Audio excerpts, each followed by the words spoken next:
Bapak Ibu, berikut kami sampaikan cara pengadaan barang dan jasa oleh satuan pendidikan. Ini berdasarkan Peraturan Menteri Pendidikan, Kebudayaan, Riset, dan Teknologi Nomor 18 Tahun 2022 tentang pedoman pengadaan barang atau jasa oleh satuan pendidikan. Ini ditetapkan pada tanggal 11 April 2022. Pasal 4 ayat 1, ruang lingkup satuan pendidikan yang melaksanakan PBJ atau pengadaan barang dan jasa satuan pendidikan meliputi A. Satuan pendidikan anak usia dini, B. Satuan pendidikan dasar, C. Satuan pendidikan menengah, D. Satuan pendidikan khusus, E. Satuan pendidikan kesetaraan. Ayat 2, pengadaan barang dan jasa atau PBJ satuan pendidikan sebagaimana dimaksud pada ayat 1 meliputi seluruh kegiatan belanja barang atau jasa yang dibutuhkan satuan pendidikan. Ayat 3, pengadaan barang jasa atau PBJ satuan pendidikan sebagaimana dimaksud pada ayat 2 tidak termasuk belanja yang bersifat honor dan atau gaji. Pasal 6, pelaku pengadaan barang dan jasa satuan pendidikan terdiri atas A. Pelaksana, B. Penyedia. Pasal 9 ayat 1, penyedia sebagaimana dimaksud dalam pasal 6 huruf B berupa A. Perorangan atau B. Badan usaha. Ayat 2, penyedia sebagaimana dimaksud pada ayat 1 memenuhi syarat dan kriteria. A. Memiliki nomor pokok wajib pajak, B. Memiliki identitas penyedia, C. Mempunyai kemampuan untuk menyediakan barang atau jasa.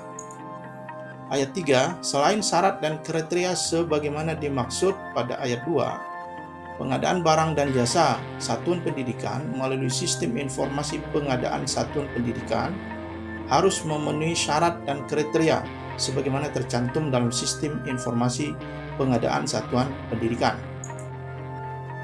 Pasal 11, PBJ atau pengadaan barang dan jasa satuan pendidikan dilakukan melalui tahap A. Persiapan pengadaan, B. Penetapan penyedia, C. Pelaksanaan kesepakatan pengadaan.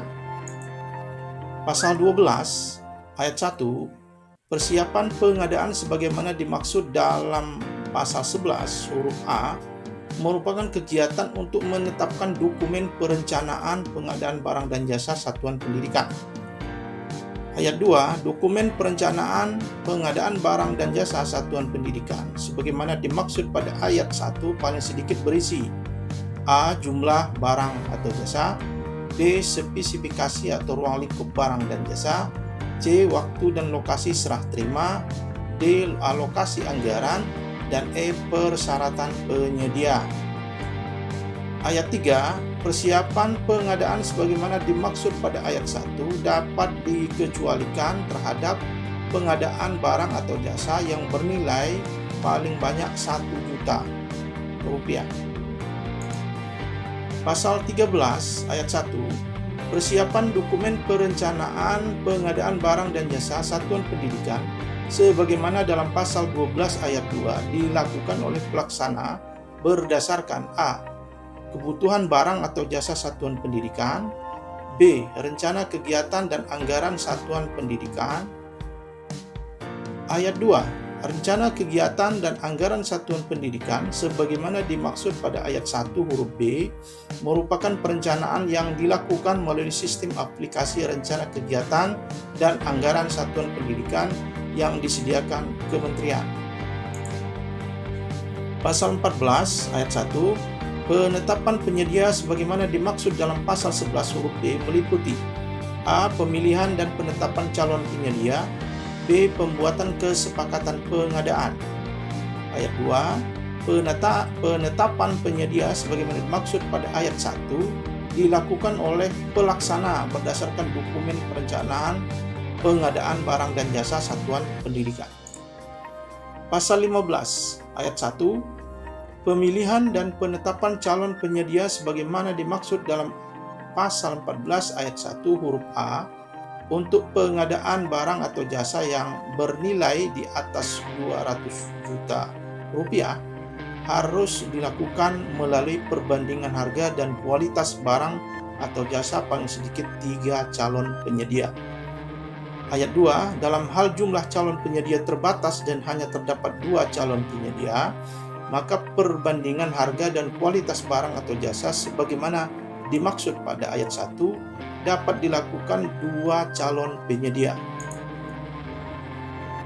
Ayat 3, dalam hal jumlah calon penyedia terbatas dan hanya terdapat 1 calon penyedia, maka pemilihan dan penetapan calon penyedia untuk pengadaan barang atau jasa bernilai di atas 200 juta rupiah harus dilakukan melalui negosiasi harga barang atau jasa dengan calon penyedia.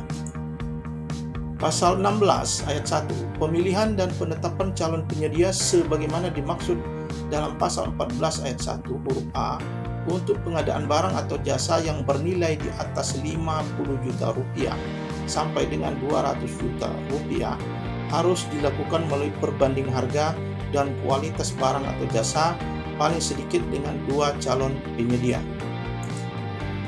Ayat 2, dalam hal jumlah calon penyedia terbatas dan hanya terdapat 1 calon penyedia, maka pemilihan dan penetapan calon penyedia untuk pengadaan barang atau jasa bernilai di atas 50 juta rupiah sampai dengan 200 juta rupiah harus dilakukan melalui negosiasi harga barang atau jasa dengan calon penyedia. Ayat 3, pemilihan dan penetapan calon penyedia untuk pengadaan barang atau jasa yang bernilai sampai dengan 50 juta rupiah dapat dilakukan melalui perbanding harga dan kualitas barang atau jasa atau negosiasi harga barang atau jasa dengan calon penyedia. Pasal 17, pembuatan kesepakatan pengadaan sebagaimana dimaksud dalam pasal 14 ayat 1 huruf B dilakukan berdasarkan kesepakatan pelaksana dan penyedia yang dibuktikan dengan perjanjian. Pasal 18 ayat 1, pelaksanaan kesepakatan pengadaan sebagaimana dimaksud dalam pasal 11 huruf C meliputi A. Pengiriman barang atau jasa, B. Pemeriksaan barang atau jasa, C. Penerimaan barang atau jasa, dan D. Pembayaran. Ayat 2, pengiriman barang atau jasa sebagaimana dimaksud pada ayat 1 huruf A dilakukan oleh penyedia. Ayat 3, pemeriksaan barang atau jasa sebagaimana dimaksud pada ayat 1 huruf B dilakukan oleh pelaksana terhadap kesesuaian A. Spesifikasi barang atau jasa, B. Kuantitas barang atau jasa, dan C. Kondisi barang atau jasa. Ayat 4, dalam hal hasil pemeriksaan barang atau jasa tidak sesuai dengan kesepakatan, penyedia wajib melakukan penyesuaian barang atau jasa dalam jangka waktu yang disepakati. Ayat 5, penerimaan barang atau jasa sebagaimana dimaksud pada ayat 1 huruf C dilakukan apabila hasil pemeriksaan barang atau jasa sesuai dengan kesepakatan. Ayat 6, pembayaran sebagaimana dimaksud pada ayat 1 huruf D untuk pengadaan barang dan jasa satuan pendidikan yang dilakukan di luar sistem informasi pengadaan satuan pendidikan dilakukan oleh pelaksana kepada penyedia setelah penerimaan barang atau jasa. Ayat 7, dalam hal penyedia sebagaimana dimaksud pada ayat 6 merupakan usaha mikro, usaha kecil, dan koperasi, maka pembayaran dapat dilakukan secara langsung atau tunai dan dalam hal tertentu menggunakan uang muka sesuai dengan ketentuan peraturan perundang-undangan.